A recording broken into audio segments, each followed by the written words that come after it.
জিদ্দার upcoming movie boomerang এই মুভিটাকে নিয়ে আমরা প্রত্যেকেই এক্সাইটেড। এই মুভির একটি অফিসিয়াল ট্রেলার রিসেন্টলি আমাদের সামনে এসেছে। কেমন হলো এই ট্রেলার, আজকে এই ট্রেলারটা নিয়েই আমার পার্সোনাল ওপিনিয়ন আজকে আমি তোমাদের সামনে তুলে ধরবো। তার আগে তোমাদের সবাইকে স্বাগত জানাই, আমি মিঠুন, তোমাদের নিজস্ব চ্যানেল মিঠুন মুভি জাদুতে। গুরুজনদের জানাই আমার প্রণাম, ছোটদের জানাই আন্তরিক ভালোবাসা এবং শুভেচ্ছা। সঙ্গে থাকো, দেখতে থাকো মিঠুন মুভি জাদু।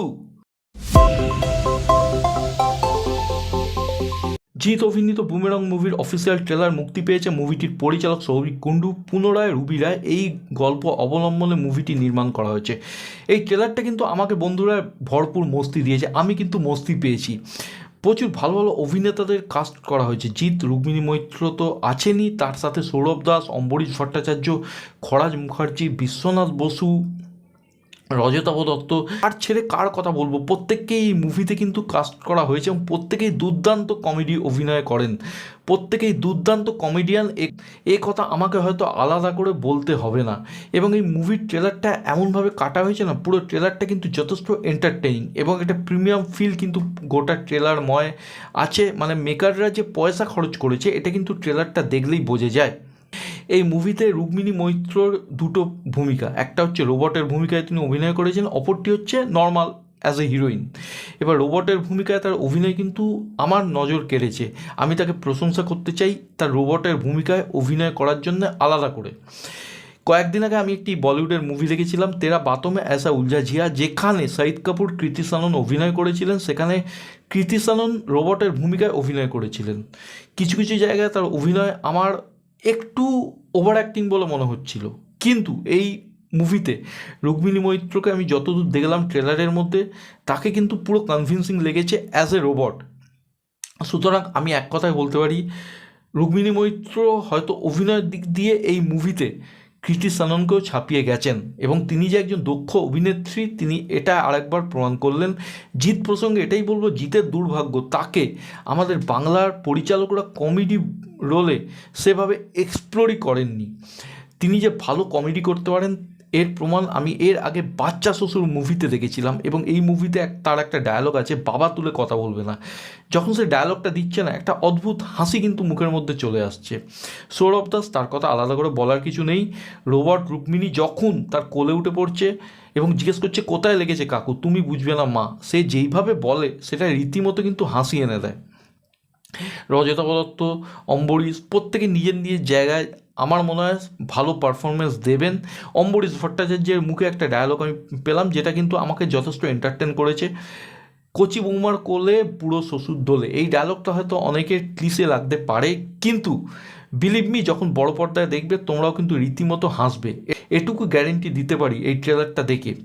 এটা এমন একটা মুভি হতে চলেছে যেটা তোমাদের 2-2.5 ঘন্টা পুরো সিনেমা হলের চেয়ারের সঙ্গে আটকে রেখে দেবে। তোমরা কোথাও বিন্দুমাত্র বোর হবে না। এই মুভির মধ্যে সব রকম রসদি কিন্তু আছে, সব রকম অডিয়েন্সের জন্যই কিন্তু এলিমেন্টস মেকাররা দিয়েছে। অ্যাকশান আছে, কমেডি আছে, সম্পর্ক নিয়ে কনফিউশন আছে, ইমোশন আছে, গান আছে। যদিও গানগুলো আমার জন্য সেইভাবে ওয়ার্ক করেনি, কিন্তু বাকি এলিমেন্ট আমি এটুকু বলবো আমার জন্য ভীষণই ওয়ার্ক করেছে। এবং কমেডি যদি ফ্যামিলি অডিয়েন্সের মধ্যে একবার ওয়ার্ক করতে শুরু করে দেয়, এই মুভি কিন্তু সফলতার শিখরে পৌঁছবে এবং এই মুভি দিয়ে জিতের একটা বড় সড়ো কামব্যাক হতে পারে বলে আমি বিশ্বাস রাখছি বন্ধুরা। এই মুভিতে আমরা সুপার বাইককে দেখতে পাই, যেটা জিত চলে যাচ্ছে এবং দেখতে দুর্ধর্ষ লাগছে। জিতেরও কিন্তু এই মুভিতে দুটো ভূমিকা থাকবে, একটা রোবটের, এবং তার প্রমাণ কিন্তু ট্রেলারের এন্ডে আমরা দেখতে পাই যখন জিৎ বাইকটা নিয়ে কাঁচ ভেঙে ঢোকে, একটা বাচ্চা ছেলে বলে আমাদের কেন কোনো সুপারম্যান নেই, তখনই কিন্তু রোবট জিতের আবির্ভাবটা ঘটে। সুতরাং এই কনসেপ্টটাই কিন্তু নতুন, এই ধরনের কনসেপ্টে এর আগে বাংলায় কাজ হয়নি, এই কথা আমি হলফ করে বলতে পারি। হ্যাঁ, রিসেন্টলি আমি একটি মুভি দেখেছিলাম, এক যে ছিল দেশ, তপন সিনহা পরিচালিত, সেটাও কিন্তু বিজ্ঞান ভিত্তিক একটি মুভি ছিল, সেটাও কিন্তু কমেডির মোড়কেই আমাদের সামনে তুলে ধরা হয়েছিল। এই মুভিটি তোমরা যারা দেখোনি দেখতে পারো, ইউটিউবে ফ্রিতে অ্যাভেলেবেল আছে। এবং সম্পর্ক নিয়ে এইরকম মুভি কিন্তু আমরা 90-এর দশকে বলিউডে প্রচুর দেখেছি, যেমন নো এন্ট্রি, ঘরওয়ালি বাড়োয়ালি, তারপরে হাঙ্গামা, হালচাল, প্রিয়দর্শনজি যে মুভিগুলো করতো আর কি, মানে কে কার বাবা, কে কার মেয়ে, অবৈধ সম্পর্ক, এই নিয়ে কনফিউশন সৃষ্টি এবং সেই থেকে কমেডি। সুতরাং একটা ভালো ট্রেলার, ভালোভাবে এডিট করা হয়েছে, পয়সা খরচ করে মেকাররা একটা মুভিকে নির্মাণ করেছে।